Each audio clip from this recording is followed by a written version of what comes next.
there has been a level of severity of language across the board. On both sides. On both sides. That maybe is one of the most unique dimensions of all of this.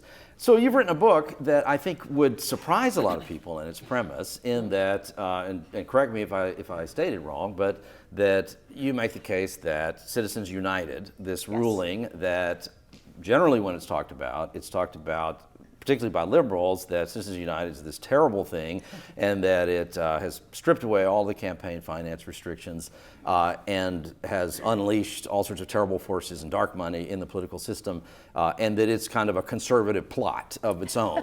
That would be the conventional liberal telling of Citizens United. You make the case that Citizens United actually, in some respects, is the opposite of that, and that it sets in motion a left-wing, a coordinated effort of some sort to intimidate speech and political activity at the other end of the spectrum across the board. So that's, I think, a fairly unfamiliar idea to a lot of people in the beginning. Yeah. So break that down. How is it that Citizens United did that? Well, let's think how we got to Citizens United, because I think that's a really important starting point. So for about 100 years, the United States has been slowly imposing more and more campaign finance laws.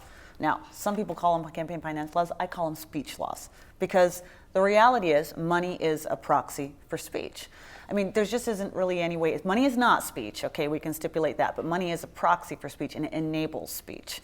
I mean, if you said you were going to run for the presidency, and I said, that's great, Doug, but you can only have $50, I think that we agree that you would have difficulty getting your message out to a nation of 320 million people. Money does enable. So you got more of it, you usually have more speech, less of it, you have less speech. Also bear in mind why the politicians layered these on. You will hear often from many of them, and I have no doubt there are reformers out there who believe that these laws are about cleaner elections, anti-corruption. That's not why the politicians pass it. I mean, you've spent time in Washington.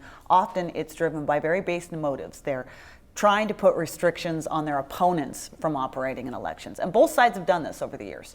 Republicans did it to Democrats by imposing restrictions on speech for unions, for instance. Democrats did it to Republicans by imposing restrictions on corporations, because those different groups tended to always support one side or the other.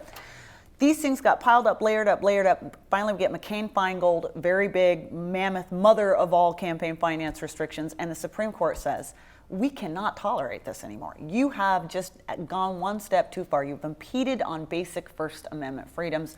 We are clearing a bunch of these things away. Now, at this point, a lot of conservatives cheered because it was a victory for the First Amendment and the ability to speak. Democrats saw it very differently. They'd come very much to rely on these laws to, in fact, keep some of their biggest nemesis out of the political process, like corporations. They hated the fact that they were being let in. It was 2010. Very difficult midterm election coming up.